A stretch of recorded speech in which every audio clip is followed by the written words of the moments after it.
Hi, I'm Mara Webster with In Creative Company, and today I'm so excited to be talking about the fantastic Broadway musical Here Lies Love with cast members Arielle Jacobs and Jose Llana. And Arielle, starting with you, I was really interested in the way in which you've approached this role in playing Imelda, because it sounds like the window into figuring out your portrayal was not to try and do an exact carbon copy of her, but to really look at the way that she's been perceived over time, because in the show you're playing her over the course of 40 years, and there were a lot of different perceptions at different stages. And so how did the idea of looking outside and the Filipino people's representation and perception of her and outside lenses really inform the way that you approached finding your portrayal and capture of this character? Yeah, exactly. That very great question. So the way that the audience really sees Imelda in our show changes throughout the show. And in my research of her, I recognized that over the course of the decades that we go through in this show, her perception of herself changed so much. And getting to tap into the grandiose place that she gets to, like halfway through the show and then towards the end, it I don't know, because I'm not inside of her, right? I don't know exactly how she thinks. All I can do is tap into what I think gets me to a place where she was seen a certain way and affected people a certain way, which is more important in the story that we're telling, which is the experience of being charmed by Imelda and Ferdinand and rooting for these people and then feeling betrayed by them. So I wanted to make sure that I was giving them that experience. And also, I was only able to create Imelda from what I believe was different pain points throughout her life that might have gotten her to a place of making these decisions that she did that hurt so many people. And I think if I had done an exact recreation or an exact impression of Imelda, I don't know that the story would have been as strong as it is now. I love that answer. And Jose, for you, it's such a unique experience in reviving this role because you also played Marcos in the public theater 10 years ago.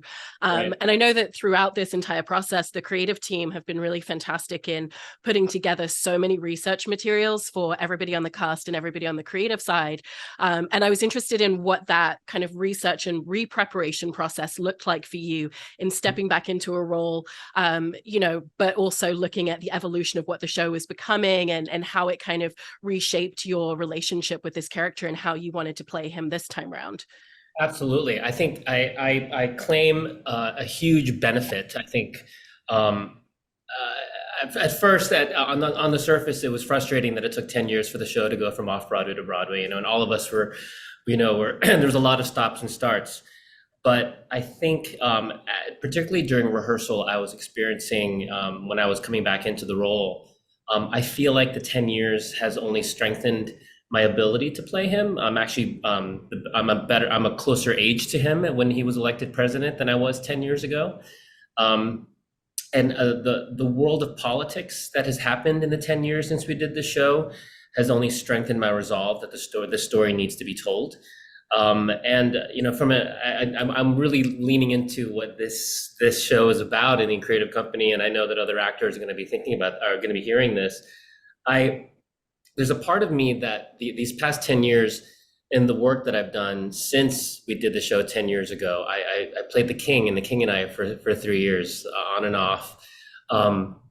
I entered my 40s and became a lot more kind of secure with who I am as a person. And I say this beyond the acting world and in my life. I got married, my husband and I have been together for 18 years.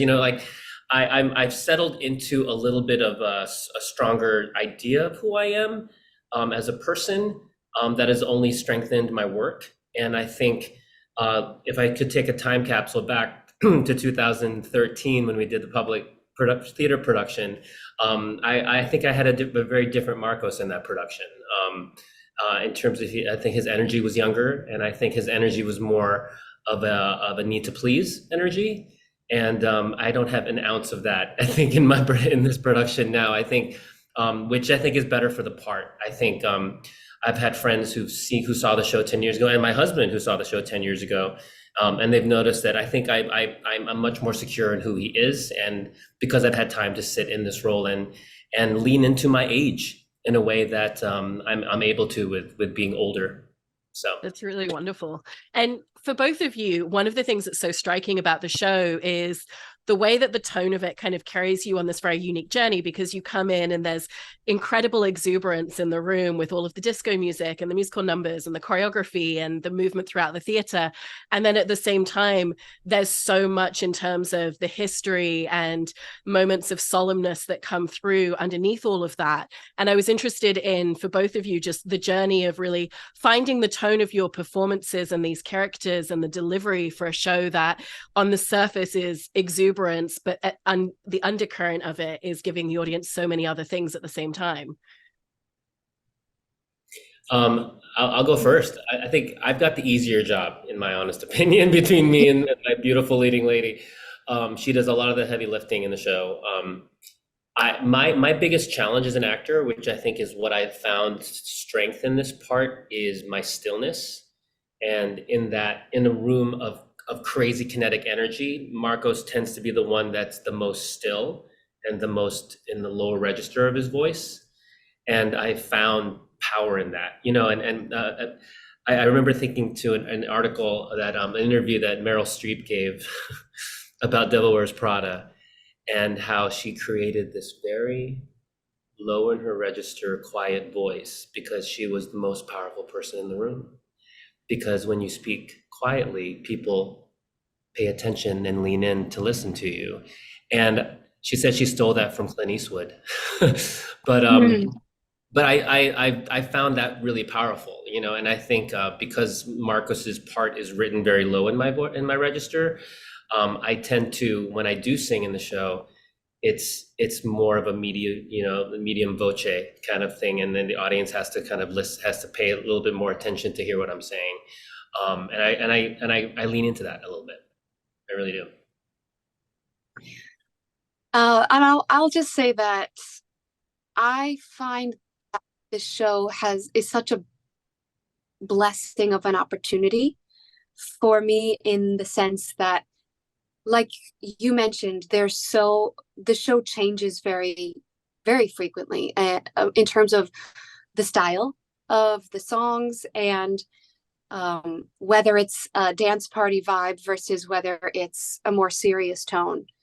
And I love that for me, every single song, there's a through line, but the through line is all, in my mind, the through line is seen through the eyes of the audience, but I don't necessarily often feel it within me, because I feel like it's over 40 years, and in 90 minutes, it's hard to have a thread that connects every song to the next song in terms of my emotional journey. So I feel like I'm popping in at these different points. It almost feels like the switching of a channel on a TV station. Like, I get to sing one song that's very Disney princess like at the beginning, and then it goes into this R&B duet, with Nino Aquino, and then it kind of changes. It becomes more pop, and then it becomes more traditional musical theater, and then 7 years, I don't even know what to call that. There's so many styles happening, and the audience is taken on this ride that, as an artist, I feel like I can only give them the exact moment that I'm in fully. Mm-hmm. And it's hard for me to craft the transitions of what's happening. I mean, the transitions are happening when I'm off stage in a quick change, sprinting around from one side of the theater to the next. So that's a lot of the lights and the sound cues, and the stage is moving all around. But I'm giving like little glimpses as we go through the decades. And for me, the shift is happening vocally, physically, and intentionally in terms of what she wants. That's where how I come to it. I mean, I love that point that you're discussing there in terms of over the course of 40 years and finding those different endpoints, because it is such a unique task to play a character over 40 years, but within 90 minutes, and to have to make such rapid adjustments in terms of where you're taking her. And so how did you set about finding what are going to be those slight turning points and changes in terms of the emotional fabric of the character, or even the way that she carries herself scene to scene, because it's very different from when she's 20 to when she's in her 40s, for example? Yeah, it's a lot of physical changes, a lot of vocal changes, and a lot of it's a lot of discovery in figuring out for myself where are the moments in the show where there is a confluence of costume and lyric, that when this jacket goes on and this lyric is said, that in my mind that means that I've transformed. So I really took it from, the piece that we got, and then made choices from there. And similarly for you, Jose, as well, again, there's so many kind of shifts and evolutions in terms of your character and who he is when we meet him at the beginning, and then who he becomes with the choices that he makes in trying to hold on to power. And so similarly, how did you set about finding those different windows and those different parts of his journey? It's funny. As actors always play that game, like what happens to my character, what changes, when does a shift happen? And to be honest, I struggled for a little bit trying to understand, particularly in the confines of the decades of our show, where my character changes. And Clint, for the first time, I was talking about with Clint Ramos, our producer and costume designer, and also with Alex Timbers. I don't think Marcos changes at all in this show, and I have to give myself license to do that, to acknowledge that, in that he is a device. Number one, we are looking at Imelda's story, right? We are seeing Marcos through the prism of Imelda's experiences. So I think it's allowed me to not necessarily search for when does he shift? He was always a womanizer, and he was always this strong man who, it was the most important thing for him to put up this image of power and strength. And what changes in the story for him is not in his control. It's when he gets sick and he gets taken out of commission, basically, and he's in a hospital bed, and he's had basically his power stripped from him by this woman who he thought he could control. And so that to me is the biggest shift in the show, is when he acknowledges. Well, he doesn't even acknowledge it. He's kind of in denial about it, that he's still in power. He thinks he's still in power, but he's really not. And he's screaming at her and lying in a hospital bed, and she's the one in control. It's a beautiful moment in the show, actually, to see this powerful man who thinks he's still powerful, but he's lying in bed, and this woman is basically taken over. That's a fascinating shift in the storytelling, when Imelda literally takes control of the show. At that point, we're kind of a pair, and then from that moment on, she's on her own, and he's barely seen until the end of the show.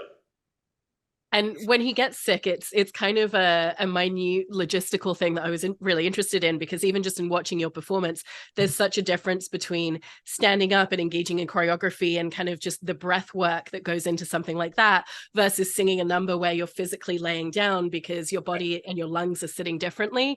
And so what are the elements that go into that number for you that are different to the rest of the show? I appreciate our props department, who made me this beautiful triangular foam pillow that basically this posturepedic triangle pillow that allows me to looks like I'm laying down, but I'm really kind of elevated, like a posturepedic bed. God bless Broadway prop masters and designers who I didn't ask for it, but they knew I would want it, and they showed up to tech one day and had it. No, it's actually one of the higher sings for me in the show. It's in the upper part of my register, and I take that too. I take that. Like I said before, that most of my show takes place in my lower register, and in this moment in the show, when he's basically begging Imelda to come back and still be with him, he's yelling and he's singing in a higher part of his voice, and to me, it shows weakness, that he's pleading with her in a very kind of vulnerable part of his voice for the first time in the show. And he's begging her basically, and he's begging her to come and protect him because he can't do it on his own. So it's again, this is again, I benefit from 12 years of, I didn't have these discoveries 12 years ago. Do you know what I mean? This is all stuff that I've allowed myself to acknowledge and sit in and rediscover with this production, which is really powerful stuff as an actor, to be able to rediscover things that you thought you knew, or maybe I did it when I approached it 10 years ago. It was in a different way, but now I'm approaching it in that way this time around. And I also wanted to ask both of you just about the elements of the choreography and the staging of the show coming together during the development process, because it's the most intricate choreography and stage setup I've ever witnessed for any show ever, because it's not just a case of you're coming on stage left or you're coming on stage right. You're moving between the levels up to the mezzanine and down. The stage in the center is moving sometimes while you're doing choreography. And so I was just interested in working with Alex Timbers, who's your director, and Annie Parson, who's the choreographer on the show, in really figuring out how to tell a story, but also thinking very specifically about the logistical elements throughout that journey as well.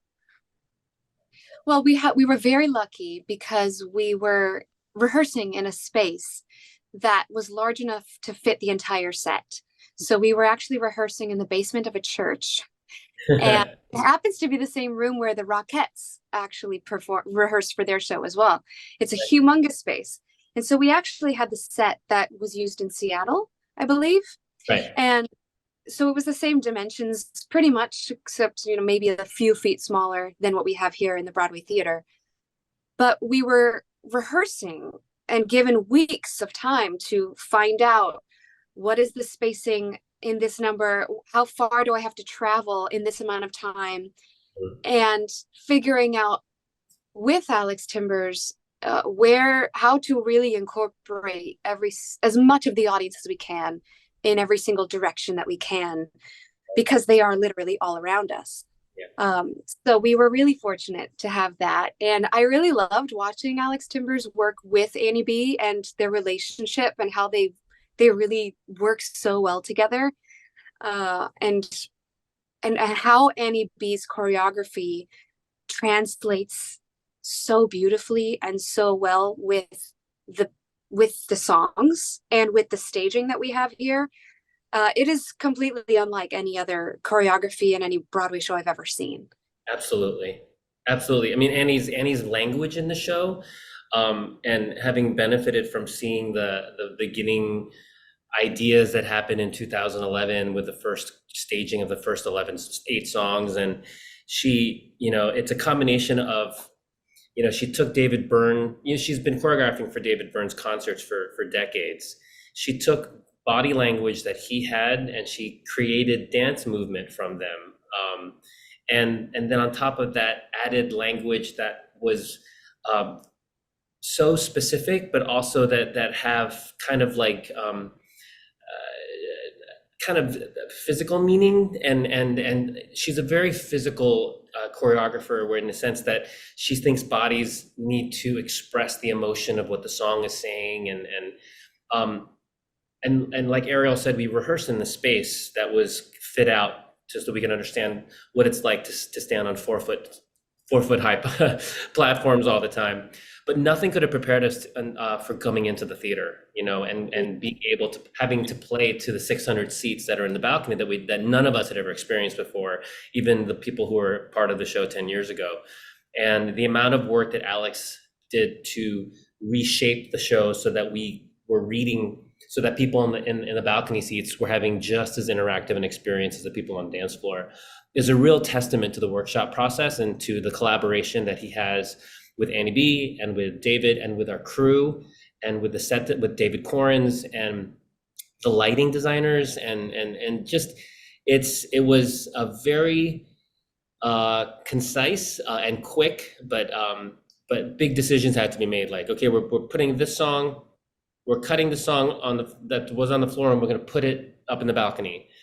And we have 2 days to tech it, and let's do it. It could be terrible, but thankfully it wasn't, and it was exactly. And he made all these right choices in the 4 weeks we had of previews that were all huge blocking changes that literally we're like, okay, we're taking this song that was here, we're going to put it over here and that took a lot of redesigning for the lighting and the staging and the backstage choreography and yeah, like costume changes, because so many people in the cast, particularly Arielle and most of our ensemble, they go through like 5-second costume changes backstage, and then suddenly they have to go from one place of the stage to another.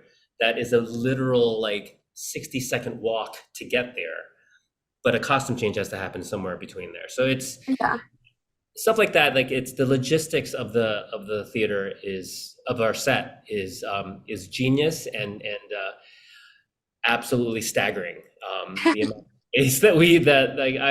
of space my husband says that I should try to sneak a Fitbit into my costume to see how many steps I take during the show. It's pretty. I mean, Arielle is the one who probably makes the most steps. She's the one basically lapping around the theater like for like the entire 90 minutes, logging a lot of steps basically. It's a lot. I mean, I think I only have maybe a 10 or 15-second break where I'm actually just sitting in a chair, but the rest of the 90 minutes I am nonstop. You're on stage or changing or going to a different location. Yes.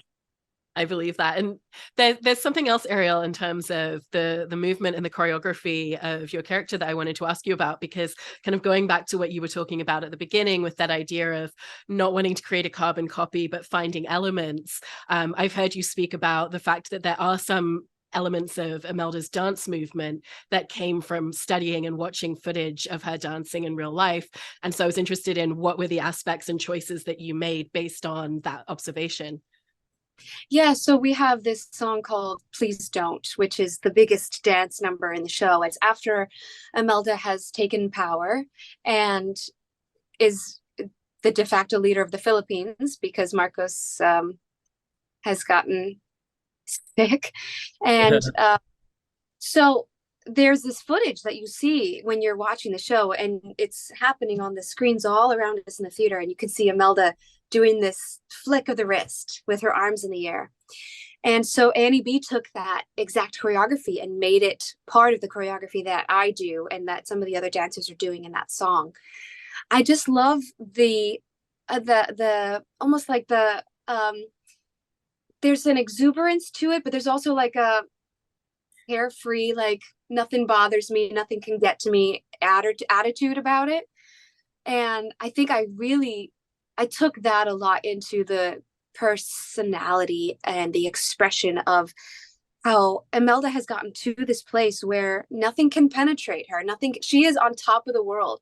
And I think that choreography really does lend itself to that idea of just feeling on top of the world. Like everything is right in the world now, and I'm on top of it. There's an aloofness too. It's like an aloofness. Yeah, there is an aloofness to it as well. I also took a lot of inspiration from knowing that she was called the Iron Butterfly, because to me, there's a lot that can be taken physically from that phrase, knowing that there is this elegance to her, this gracefulness to her, but there's a stern quality and a powerful groundedness at the same time. So that also fed a lot into how I change physically throughout the show. And then for you, Jose, I wanted to ask about the interaction that you have not only with the audience, but also with the live cameras that are part of the show as well. Because when he's on his political campaign, we have cameras that are following you as you're walking through the crowd, kind of talking to the nation, which is the audience in that moment. And you're also physically interacting and pulling different people into the frame with you along the way. But I think it's such a fascinating performance element because you're performing all the way to the rafters, and then you're also performing to a camera that's projecting these very intimate portrayals of you throughout the theater at the same time. It's a great exercise in as a theater actor to use my TV and film acting classes, and when you're playing a camera, the slightest eyebrow lift and the smallest gesture of your face can read huge, particularly if I know that my face is going to be broadcast in the theater and it's going to be 5 feet tall. It's a great tool. I think I constantly am referring to my job and Arielle's job for the first half of the show is to seduce the audience. And my entrance song is when I'm looking for my perfect my perfect running mate. I'm seducing the crowd, looking for her, and trying to find a woman who can live up to my expectation of what my wife should be. And the seduction that we use in that camera holding, and then and even in our election campaign, when we're using the cameras to present ourselves as this perfect couple. And I kind of mansplain things to her for the first speech, but then she learns quickly and takes control herself in the second one. All of that is picked up with the cameras. And it's, as an actor, it's so comforting to, especially as a stage actor, because obviously we're taught that you have to play to the back of the house, and we do, but knowing that the cameras are on us at that moment, we're able to really play with each other and know that it's going to read, if we're doing it right with each other, and we can do even the slightest looks to each other, and knowing that it's being picked up to the back of the house. It's a little, yeah. what? I was saying it takes an immense amount of trust. Yeah. Trust in our ability to convey these moments in the small, subtle ways. Right. But it's a gift, right? Like it's very rarely do we get to use that kind of tiny acting choices, knowing that it's gonna read out to the back of the house. And lastly, for both of you, in terms of any show, there's always things that you're finding within your character, within your performance, and little adjustments and evolutions from the first performance as you continue. But for a show like this, I imagine that there's even more so of that because of the interactivity that you're having with the audience, and the fact that, you know, how the audience engages with you is probably very different night to night, show to show, and that can bring out different things within the performance itself. And so for both of you, what have been some of those kind of minute elements of evolution or adjustment that you found along the way from when you did your first performance to this point? I don't know that I don't know that so much changes in terms of